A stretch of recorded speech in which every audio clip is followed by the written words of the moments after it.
라는 이 사실에 대한 어떤 신뢰감, 또 보아스가 룻에게 베푼 호의, 이런 것들을 생각을 하면서 이 며느리인 룻을 보아스에게 맡길 수 있겠다라는 그런 마음을 가지고 이 보아스를 며느리의 이제 신랑감으로 대상을 지목하고서는 지금 이제 일을 추진하게 되는 겁니다. 그러면서 이제 2절 끝에 보면 이렇게 얘기해요. 오늘 밤에 타작마당에서 보리를 까부를 것이다. 그리고서는 나오미가 치밀한 계획에 따라서 룻에게 지시를 하는데요. 3절에 룻에게 보아스를 만나러 가기 위해서 목욕을 해라. 기름을 발라라. 그리고 고운 옷을 입어라. 하면서 3가지 하라고 그럽니다. 지금 나오미가 룻에게 요구하고 있는 게 뭐냐면 남자에게 최대한 매력적으로 보일 수 있도록 준비하도록 치장하라고 얘기하는 겁니다. 그러면서 이제 4절에 3절 끝에 가보면은 타작마당에 내려가서 거기서 먹고 마시기를 다 앓는 동안에는 보이지 말라는 거예요. 신분을 절대로 노출시키지 말고 먹고 마시고 잠자리에 들 때까지 기다리고 있으라는 거죠. 그래서 룻이 어떻게든 신분을 노출시키지 않고 타작마당에 머물러서 어둠 속에서 숨어서 그 모든 상황들을 지켜보라는 겁니다. 그리고서는 보아스가 잠자리에 이렇게 잠자리를 눈여겨보다가 이제 모두 잠들면은 몰래 보아스를 찾아가서 4절에 그의 발치 이불을 들고 누우라 이렇게 얘기합니다. 여기서 보아스의 발치를 들치고 눕는다. 이것은 무슨 발밑에 누우라는 얘기가 아니라 바로 그냥 보아스 옆에 누우라는 얘기입니다. 남편 옆에 눕는 아내처럼 그냥 보아스로 하여금 룻으로 하여금 보아스 옆에 그 이불을 들추고 그 옆에 그냥 누우라고 지금 얘기하고 있는 겁니다. 이 의미는 뭐냐면 지금 나오미가 룻에게 뭘 지시하고 있는 거예요. 보아스를 지금 찾아가서 결혼하자고 청혼하라는 그런 이야기입니다. 그러면서 마지막 지시는 뭐냐면은 4절 끝에 그가 네 할 일을 네게 알게 하리라. 무슨 얘기예요? 룻이 할 일을 네가 다 하고 나면 결과는 보아스에게 맡겨라. 지금 이렇게 당부를 하고 있습니다. 지금 나오미는 룻이 이렇게 하면은 보아스가 그녀의 행동이 무엇을 뜻하는지를 깨닫고 룻에게 그 할 일을 일러줄 거라고 지금 하면서 말을 마무리 짓는 거예요. 지금 나오미는 어떻게 보면 룻에게 보아스를 찾아가서 엄청난 모험을 하도록 지시하고 있는 겁니다. 그죠? 나오미가 지금 룻에게 무슨 일을 지금 하고 있는 겁니까? 밤에 외간 남자 옆에 가서 매력적으로 하고서는 누구라고 얘기하는 거예요. 어떻게 보면 큰 모험을 하라는 거죠. 그런데 지금 나오미는 보아스에 대해서 어떤 마음을 가지고 있는 겁니까? 그의 인품을 믿고 있는 거죠. 절대로 자기의 며느리 룻을 성적 놀이개로 대하지는 않을 거다라는 보아스에 대한 인품에 대해서 나오미는 생각을 하고 믿기 때문에 지금 이 일을 추진하고 있는 겁니다. 지금 왜 이런 일을 행동하도록 나오미가 룻에게 얘기하고 있는 거냐? 우리 1절로 다시 한번 가보면은 이런 표현을 쓰고 있어요.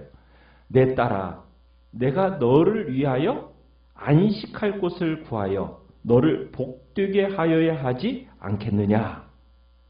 그러니까 지금 이 어떻게 보면 수사학적인 질문인데 이걸 통해서 룻이 안식할 곳을 찾아서 행복하게 살게 하는 것이 내 책임이다.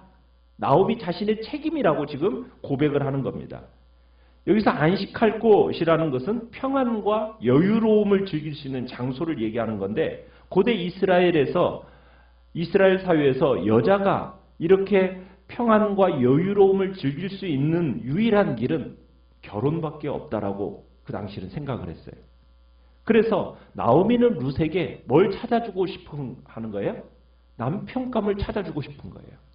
그래서 나오미는 룻이 결혼해서 행복한 가정을 꾸리기를 그런 간절히 바라는 마음으로 지금 가득 차 있어서 지금 이런 일을 계획하고 룻에게 그런 일을 하도록 추진시키고 있었던 겁니다. 자, 그러자 룻이 5절에 가보면은 시어머니의 말씀대로 어떻게 하겠다고? 따르겠다고 합니다. 아무 대꾸 없이 그냥 시어머니의 제안에 따라서 따르겠다고 하고 있는 거예요. 이것은 어떻게 보면 룻이 다시 한번 나오미 시어머니에게 헤세드를 행하고 있는 겁니다. 왜냐하면 여러분 보아스가 룻의 청혼을 받아들일 거라는 것을 어떻게 쉽게 받아들일 거라고 어떻게 알 수 있습니까? 없습니까? 그거 없는 내용이에요. 룻은 이 일로 인해서 엄청난 수치도 당할 수가 있어요. 그런데 지금 룻은 이 시어머니의 판단을 믿은 겁니다. 그래서 룻의 이 수락으로 인해서 어떤 헤세드의 행동이 또한 나타난다라는 것을 이제 내일 말씀을 통해서 한번 더 자세히 알아보도록 하고요. 근데 우리가 한 가지 의아한 것은 뭐냐면 나오미가 왜 야밤에 이런 일을 했냐는 거예요. 룻과 보아스를 왜 야밤에 이렇게 맺어주려고 했느냐? 이게 이제 의아한 점입니다. 대낮에 찾아가서 이 나오미가 직접 보아스를 찾아가서 룻과 결혼을 제안할 수도 있는 문제잖아요. 그런데 이유를 정확하게는 알 수는 없는데 지금 야밤에 지금 이런 일들을 진행시키고 있다는 겁니다. 여기에는 아마 두 가지가 작용했을 것 같아요. 첫 번째는 밤에 이 같은 청혼을 함으로써 혹 보아스가 거부하게 된다면 나오미와 룻이 받게 될 그 수치를 어둠 속에 그냥 묻어버리고 싶었던 거죠. 대낮에 찾아가면은 모든 사람들이 다 알게 될 거 아니겠습니까? 그러다가 그게 거부가 된다면 참 나오미와 룻에게 있어서는 굉장한 수치심으로 다가올 일이었기 때문이에요. 그래서 보아스가 어떻게 보면 룻에게 하는 말이 이제 드러나겠지만은 이제 보아스가 기업물을 권한에 룻과 결혼한다고 할 때 우선권을 가진 사람은 아니에요. 가장 먼저 우선권을 가진 사람은 또 하나가 있거든요. 그러니까 룻과 보아스의 결혼이 이루어질 가능성이 아주 높은 건 아니란 얘기입니다. 두 번째로 젊은 룻이 보아스에게 찾아가서 직접 청혼을 하면 자기 늙은 이 시어머니 나오미가 나서는 것보다도 좀 더 효과적일 거라고 생각을 했던 것 같아요. 잘못해서 이 늙은 시어머니가 이 며느리를, 홀로 된 며느리를 중매한다고 찾아가서 자칫 잘못하면 어떤 일이 일어나요? 마치 이 며느리를 늙은 이에게 팔아넘긴다라는 어떤 인상을 줄 수 있지 않겠습니까? 왜냐하면 이 보아스의 나이가 그 당시에 상당히 있는 상태 가운데였기 때문에 이 모압 여인 이 룻은 또 젊었어요. 그러니까 마치 젊은 여인을 늙은이에게 그냥 마치 나이가 든 사람에게 팔아넘기듯이 넘긴다라는 인상을 줄 수도 있기 때문에 이 보아스가 또 거부해버리면 어떻게 돼요? 이 며느리까지도 수치를 당할 걸 또 예상하기 있어서 이제 대낮에 찾아간 게 아니라 지금 이 야밤에 찾아가게 된 겁니다. 현실적인 이유에서 지금 이 일을 나오미가 추진하게 된 거죠. 우리는 지금 며느리 룻의 행복한 삶에 대한 책임감을 이 나오미가 느끼고 배려하면서 우리가 이 일들을 지금 추진하는 모습을 보게 돼요. 참 우리가 1절에서 나오미가 룻을 향하여 이렇게 하죠. 내 딸아, 내 딸아. 아주 자상하고 애틋한 말로 시작을 해요. 마치 시어머니가 시어머니 같지 않죠.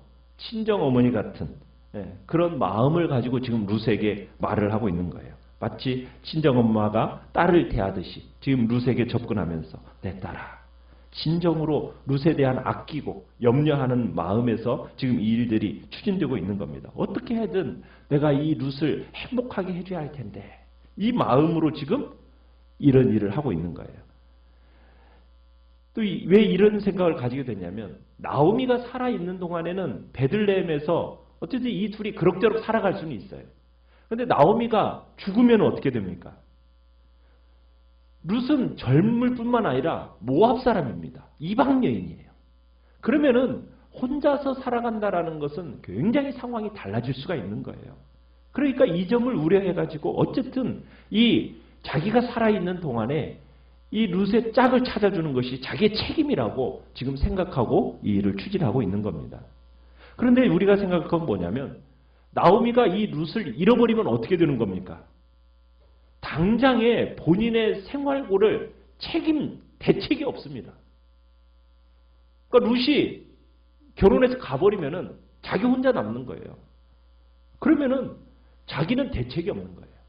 그런데 나오미는 누구를 먼저 생각하는 거예요?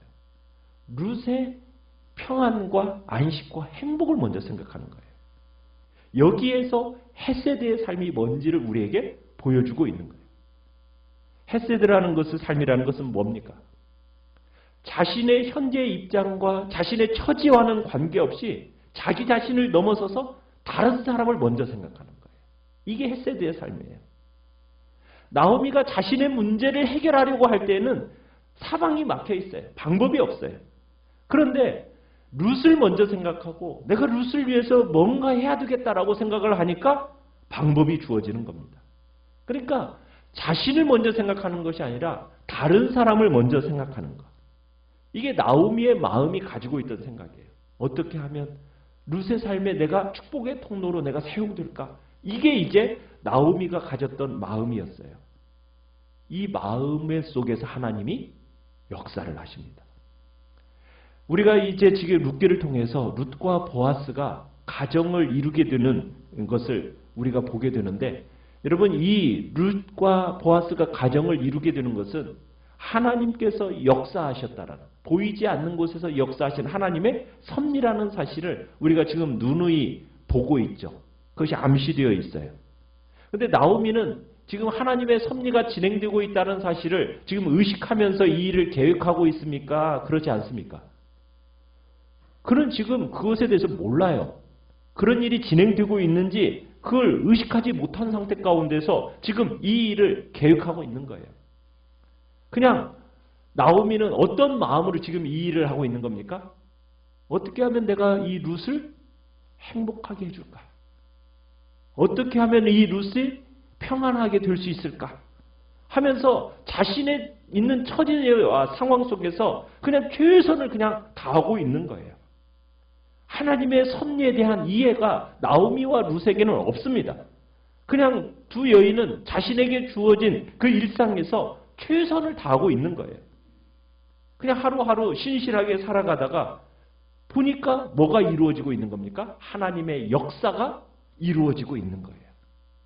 그러니까 하나님의 섭리라는 것은요, 우리가 무슨 어떤 하나님의 어떤 청사진이 딱 있을 거다라는 것을 딱 보면서 내가 그 청사진을 따라서 이렇게 걸어가는 것, 여러분, 그것은 하나님의 섭리로서 우리에게 얘기하는 바가 아닙니다.